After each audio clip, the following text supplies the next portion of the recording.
Borders, they're everywhere. Lines on a map, sure, but they represent something more, a country's sense of self. Like, imagine your house without walls. Weird, right? You need boundaries, for privacy, for security, for that feeling of, this is mine and that's yours. Countries feel the same way. Borders define who's in and who's out. They're crucial for controlling who comes in, what comes in, and how that impacts the people already there. Without them, chaos. It's like leaving your front door wide open. Anyone could walk in, and not everyone has good intentions. Think about it. You wouldn't want someone crashing your party, eating all your snacks, and making a mess. Countries think the same way about their resources, their jobs, their way of life. Borders help manage all that. They're not about being mean, they're about being responsible. Now, this doesn't mean building walls and shutting everyone out. It's about having a system, a process, a way to say, look, we want people to come in, but let's do it in a way that works for everyone. That's what border security is all about. Let's talk sovereignty. Big word, simple idea. It means a country gets to be its own boss. It makes its own rules, runs its own show, and doesn't have other countries pushing it around. Borders are like the ultimate no trespassing sign.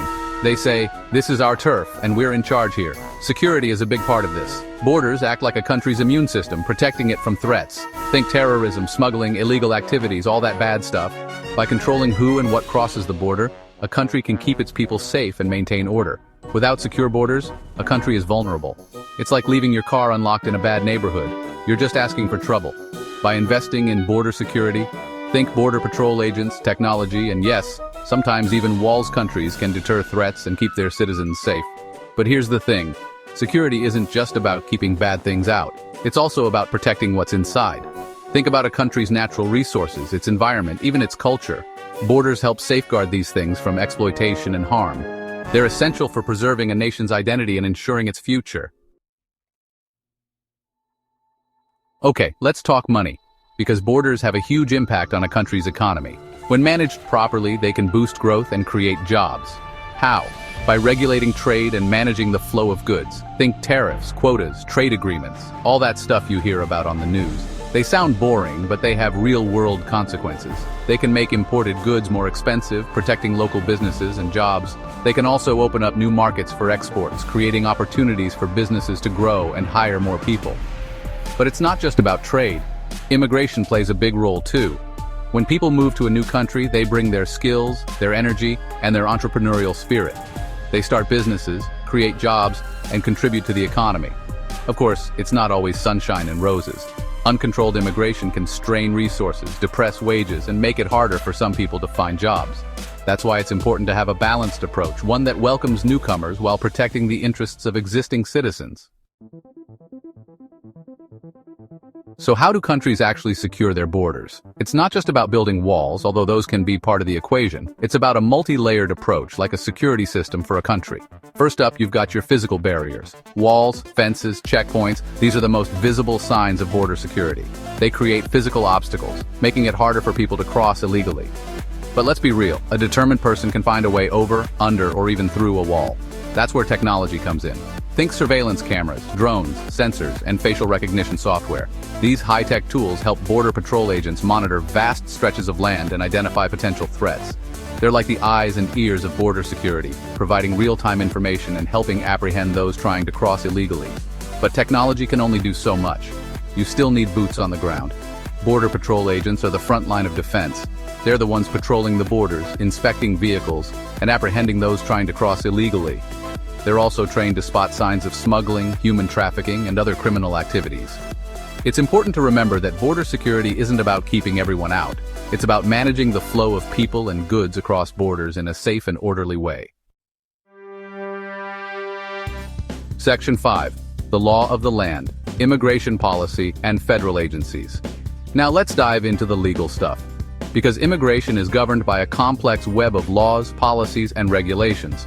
In the United States, it's the federal government that calls the shots on immigration. They decide who gets to enter, who gets to stay, and who has to leave.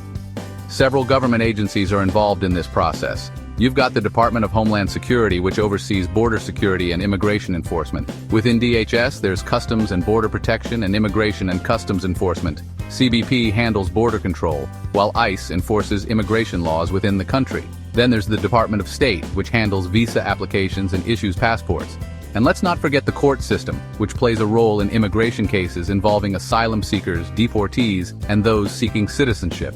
These agencies are responsible for enforcing immigration laws, processing applications, and ensuring that the immigration system runs smoothly.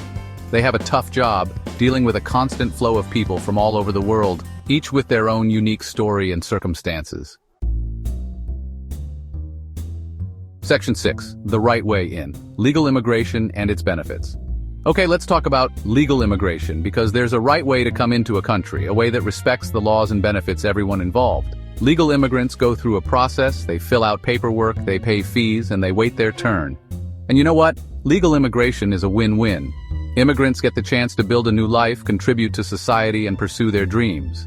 And the country, it benefits from their skills, their talents, and their contributions to the economy and culture. Think about it. The United States, for example, is a nation built on immigration. From the scientists and engineers to the entrepreneurs and artists, immigrants have always played a vital role in shaping the country's identity and driving its success. Legal immigration strengthens a nation's workforce, boosts economic growth, and enriches its cultural tapestry. When done right, it's a powerful force for good. Section 7. The shadows of unlawful entry. Challenges of illegal immigration. Now let's address the elephant in the room, illegal immigration. It's a complex issue with no easy answers. People choose to cross borders illegally for a whole host of reasons, escaping poverty, fleeing violence, or reuniting with family. But here's the thing. Breaking the law has consequences. Illegal immigration puts a strain on resources, can lead to exploitation, and creates a shadow population living in fear of deportation. It also raises concerns about national security and border control. The debate over illegal immigration is often heated and politically charged. Some argue for stricter enforcement and tougher penalties, while others advocate for a pathway to citizenship for undocumented immigrants already living in the country. Finding a humane and practical solution to this complex issue is crucial. It requires a balanced approach that considers both the rule of law and the human cost of illegal immigration. Section 8. Presidential Perspectives. A legacy of immigration reform. Immigration has been a hot-button issue in the U.S. for decades, with presidents from both sides of the aisle grappling with how to address it. From Ronald Reagan's amnesty program to Donald Trump's border wall, presidential policies have shaped the immigration landscape. Reagan's 1986 Immigration Reform and Control Act granted amnesty to millions of undocumented immigrants already living in the U.S., while also strengthening border security. Bill Clinton's administration focused on streamlining legal immigration and cracking down on illegal immigration. George W. Bush pushed for comprehensive immigration reform, but his efforts were ultimately unsuccessful. Barack Obama took executive action to protect certain undocumented immigrants from deportation, while also increasing border security measures. And then there's Donald Trump, whose hardline stance on immigration led to a travel ban, family separations at the border, and the construction of a wall along the U.S.-Mexico border. These are just a few examples of how presidents have tackled the complex issue of immigration. Each administration has faced its own unique challenges and left its own mark on U.S. immigration policy. Section 9. Finding the balance, security, and compassion in immigration policy. So where do we go from here? How do we find that sweet spot, that balance between keeping our borders secure and our hearts open? It's about being smart, not just tough. We need to invest in smart border security measures, technology, manpower, and strategic infrastructure to deter illegal crossings and keep our country safe. But we also need to remember that most immigrants, regardless of how they arrived, are just trying to build a better life for themselves and their families. We need to streamline the legal immigration process, making it easier for people to come here legally and contribute to our society. And we need to find a compassionate solution for undocumented immigrants already living here, one that upholds the rule of law while recognizing their humanity. It's a delicate balancing act, but it's one we must strive for, because at the end of the day, we're all human beings, sharing this planet we call home. And that's something worth remembering.